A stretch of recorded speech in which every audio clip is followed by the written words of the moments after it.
A car door opens on 47th Street. Three men step onto the sidewalk. Above them, the Diamond District glows under rain-streaked fluorescent light. One man carries a leather briefcase.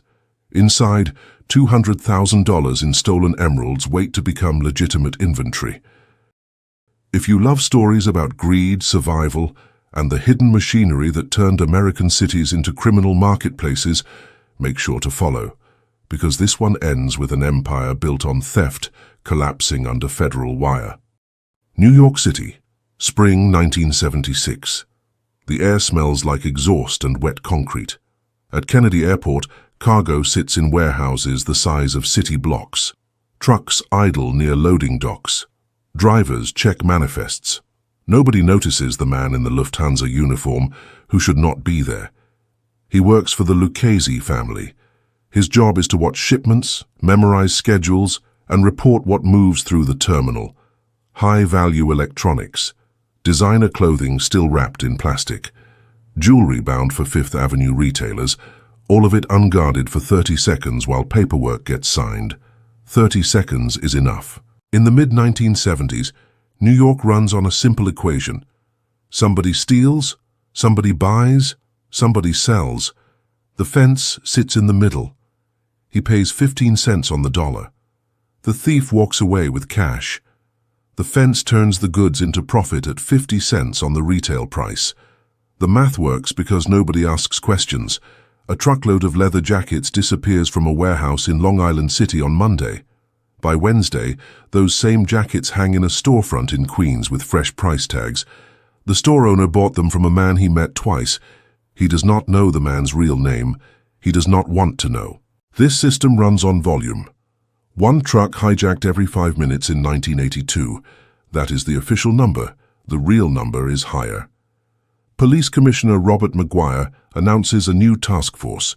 40 investigators assigned to auto theft. They target chop shops in Canarsie and Flatlands. They raid junkyards in the Bronx. They find cars stripped down to frames, engines sold piecemeal, VIN numbers filed off and replaced. A stolen BMW becomes $20,000 in parts within 6 hours. The chop shop operator keeps half. The thief gets $3,000. The fence who brokered the deal takes a percentage. Everyone eats. Roy DeMeo understands this. He runs a crew out of the Gemini Lounge in Brooklyn. His operation moves luxury vehicles, Porsches, Mercedes, Cadillacs, stolen from Manhattan streets and driveways in Nassau County. His people work fast. A car gets taken at 2 in the morning. By sunrise, it sits in a warehouse in Canarsie, doors removed, engine pulled, interior stripped. DeMeo does not keep the cars. He moves volume, 4 to 7 vehicles per night during peak periods in the late 1970s. His crew grosses millions annually. The Gambino family gets a cut. DeMeo keeps the rest. He employs mechanics, drivers, lookouts, and enforcers. It is a business. The product happens to be stolen. But cars are bulky. They require infrastructure. Jewelry is different. Jewelry fits in a briefcase. It crosses state lines in a carry-on bag. It gets sold in storefronts that look legitimate. The buyer in Ohio does not know the diamonds came from a house burglary in Westchester. He sees a deal, he buys. The bypass gang perfects this model. They work for the Lucchese family. During the 1970s and 1980s, they steal hundreds of millions in cash, jewelry, and securities. They do not smash windows or hold guns to faces. They bypass alarm systems. They study security. They know which hotels house wealthy guests. They know which safe deposit companies use outdated locks. They work quietly. A crew enters a building on Friday night. They disable the alarm without tripping sensors. They open 30 safe deposit boxes. They remove contents. They leave no fingerprints. By Monday morning, when the thefts get discovered, the jewels have already moved through 3 different hands. The fence is the critical piece. Without him, the bypass gang holds merchandise they cannot sell. With him, stolen property becomes liquid. The fence knows jewelers in the Diamond District who do not ask questions. He knows pawn shop owners in Newark. He knows exporters who ship goods to Europe and South America, where serial numbers mean nothing. The fence operates openly. He has a storefront. He has a business license. He pays taxes. He also buys stolen Rolexes for $2,000 and sells them for $8,000. Nobody prosecutes him because nobody can prove the watches are stolen. The victim reported the theft in Connecticut. The watch appears in a store in Queens 6 months later. The paper trail is gone. This is the infrastructure. Theft crews feed fences. Fences feed retailers. Retailers feed consumers who think they are getting a deal. The system works because everyone involved wants it to work. The thief needs cash immediately. The fence provides it. The retailer needs inventory at below wholesale. The fence delivers. The consumer wants luxury goods at discount prices. The retailer provides. Each transaction appears legitimate in isolation. Together, they form a supply chain that moves billions in stolen property annually. In 1974, the FBI assigns Agent Joseph Pistone to the truck hijacking unit in New York. There are 5 to 6 major hijackings per day. Trucks disappear between warehouses and delivery points. The cargo vanishes. The trucks turn up stripped or burned. Pistone's job is to infiltrate the crews doing this. He goes undercover as Donnie Brasco, a jewel thief with connections. He meets Jilly Greca, a Colombo family associate who runs hijacking crews. Greca introduces him to fences, chop shop operators, and capos who control distribution networks. Pistone spends 6 years inside. He watches how the system operates from the inside. The hijackers do not work randomly. They get tips from warehouse employees, truck dispatchers, and dock workers who know what cargo is valuable. They hit specific trucks at specific times. The goods go immediately to pre-arranged buyers. A truckload of designer clothing stolen on Monday gets sold to retailers by Wednesday. The retailers pay cash, no invoices, no records. The money flows upward. The hijacker gets a few thousand. The fence gets 20%. The family capo who sanctioned the job takes a cut. Everyone involved understands the rules. You do not steal from connected guys. You do not sell to cops.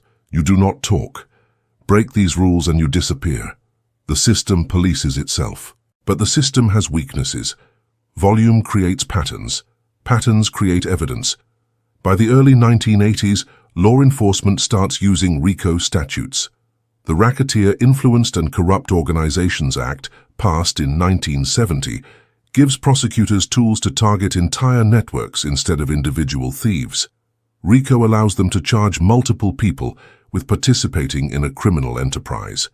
The enterprise can be a mafia family, a theft ring, or a fencing operation. The key is proving a pattern of criminal activity, 2 or more predicate acts within 10 years. The acts can be theft, fraud, interstate transport of stolen goods, or money laundering. Once prosecutors establish the pattern, everyone involved in the enterprise becomes liable. In 1983, federal authorities indict 5 people in Manhattan for fencing gems stolen in Mafia operations. 2 jewelers on 47th Street are accused of buying diamonds, emeralds, and other stones from burglars working for organized crime families. The indictment details how the jewelers paid 15 to 20% of retail value for stolen merchandise. They resold the gems through their legitimate businesses, mixing stolen inventory with legally purchased stones. Customers had no idea. The jewelers kept 2 sets of books, one for the IRS, one for themselves. The scheme ran for years before an informant gave investigators names. This is the turning point. For decades, fences operated with near impunity because prosecutors could not prove the goods were stolen. Even when they could prove theft, they could not connect the fence to the thief. RICO changes this. Prosecutors no longer need to prove each individual transaction. They need to prove the fence participated in an ongoing criminal enterprise. They use wiretaps, surveillance, and informants. They build cases that span years. They show patterns of behavior. They demonstrate that the fence knowingly bought stolen property as part of a larger operation tied to organized crime. The Mafia Commission trial in 1985 sends shockwaves through New York's underworld. Prosecutors use RICO to indict leaders of all 5 families simultaneously. They charge them with running a criminal enterprise that includes murder, extortion, labor racketeering, and theft. The trial exposes the structure of organized crime in New York. It shows how families divvy up territory, sanction crimes, and settle disputes. It also reveals the economic foundation. Theft and fencing generate millions. Those millions fund other operations. Take away the theft revenue, and the families lose leverage. Auto theft becomes a focus. In 1982, a car is reported stolen every 5 minutes in New York City. Police estimate the illegal trade generates hundreds of millions annually. Commissioner McGuire assigns 40 new investigators to target the infrastructure. They raid chop shops in Brooklyn and Queens. They arrest mechanics, drivers, and shop owners. They seize tools, vehicles, and records. The raids disrupt operations temporarily, but the system adapts. New shops open in New Jersey and Connecticut. The cars get stolen in New York and dismantled across state lines. Federal authorities step in. They use interstate commerce laws to prosecute operators who move stolen vehicles or parts between states. The penalties increase. A state charge for receiving stolen property might carry 3 years. A federal charge under RICO carries 20. The pressure builds. Informants multiply. People facing long sentences cooperate. They give names. They wear wires. They testify. DeMeo's crew falls apart. Several members flip. They describe the car theft operation in detail. They explain how DeMeo recruited thieves, paid mechanics, and sold vehicles to buyers in other states. They admit participating in murders of crew members who became liabilities. The testimony is devastating. DeMeo himself is found dead in the trunk of his car in January 1983. He is shot multiple times. The murder is never officially solved, but everyone understands. He knew too much and talked too much. The Gambino family eliminated him. The bypass gang lasts longer. They are more disciplined. They avoid drugs, they avoid unnecessary violence, they focus on high-value burglaries with minimal risk, but even they make mistakes. In 1990, authorities arrest several members on federal charges. The evidence includes surveillance footage, wiretaps, and testimony from former crew members. Prosecutors describe thefts spanning 2 decades. They detail how stolen jewelry moved through fences in the Diamond District and got resold to retailers nationwide. The fences are indicted separately. Some cooperate. They describe the financial arrangements. They identify buyers. They produce records showing thousands of transactions involving stolen merchandise. By the mid-1990s, the landscape has shifted. RICO prosecutions gut the traditional Mafia theft operations. Sentences are longer. Penalties are harsher. The risk calculation changes. Stealing a car or hijacking a truck is no longer a low-risk, high-reward crime. It is a federal offense that carries decades in prison. Organized fencing operations shrink. The old model, where family-connected crews controlled theft and distribution, collapses. But the demand does not disappear. Consumers still want discount luxury goods. Retailers still want cheap inventory. New players step in. Russian organized crime groups enter the market in the 1990s. They bring different methods. They steal cars and ship them overseas. They target high-end retailers and move goods through international networks. They use shell companies and offshore accounts to hide transactions. They are harder to penetrate because they operate across borders. A theft in New York, a fence in Brighton Beach, a buyer in Moscow. The crime crosses jurisdictions. Prosecution becomes complicated. The infrastructure evolves. Chop shops move to rural areas where enforcement is lighter. Fences operate online. Stolen jewelry gets sold on auction sites mixed with legitimate inventory. The buyer in California does not know the ring came from a burglary in Connecticut. The transaction looks legal. Payment goes through a verified account. The goods ship with tracking. The only illegal part is the origin, and that is invisible. Law enforcement adapts. Task forces form that include local police, state investigators, and federal agents. They share intelligence. They coordinate operations. They use technology to track stolen property. Serial numbers get entered into databases. Pawn shops are required to report transactions. Online marketplaces get monitored. The tools improve, but so do the criminals. The Midtown Cartel in its classic form is gone. The days when a Lucchese capo could walk into a Diamond District office and move $1 million in stolen gems are over. The family structures that controlled theft and fencing in New York from the 1970s through the early 1990s are dismantled. RICO prosecutions, long sentences, and relentless pressure from federal and state authorities broke the system. The key figures are dead or in prison.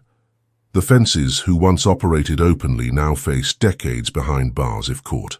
The retail crime wave that generated billions in illicit revenue has been disrupted. But the model persists in new forms. Organized retail crime today involves smash-and-grab crews hitting luxury stores in coordinated attacks. The goods move through online platforms and international resale networks. The fences are digital. The buyers are global. The underlying economics remain the same. Someone steals, someone buys, someone sells. The technology changes, the faces change, the incentive stays constant. What changed for good is the impunity. In the 1970s, a fence could operate for decades without significant risk.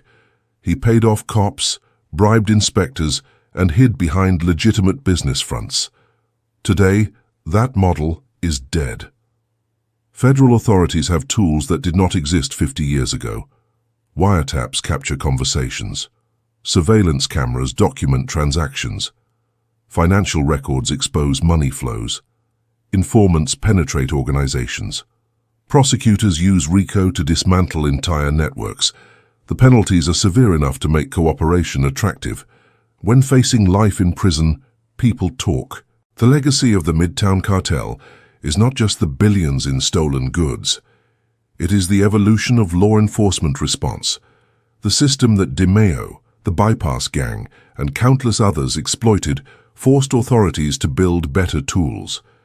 Those tools are now standard. Multi-agency task forces, RICO statutes, asset forfeiture, and witness protection programs exist because organized crime forced their creation. The theft rings of the 1970s and 1980s were so effective, so profitable, and so deeply embedded in the city's economy that only a fundamental change in prosecution strategy could stop them. The last image is a closed storefront on 47th Street. The security gate is down. The sign is gone. The jeweler who once bought stolen emeralds from bypass gang burglars is serving 15 years in federal prison. His business is forfeit. His assets are seized. His inventory, legitimate and stolen, is auctioned off. The storefront will reopen under new management, but the new owner knows the rules have changed. The fence is the first target now, not the last. The system that protected him is gone. The Midtown Cartel, built on stolen goods and Mafia connections, collapsed under its own greed and federal pressure. It left behind a blueprint for how organized theft works, and more importantly, how to dismantle it.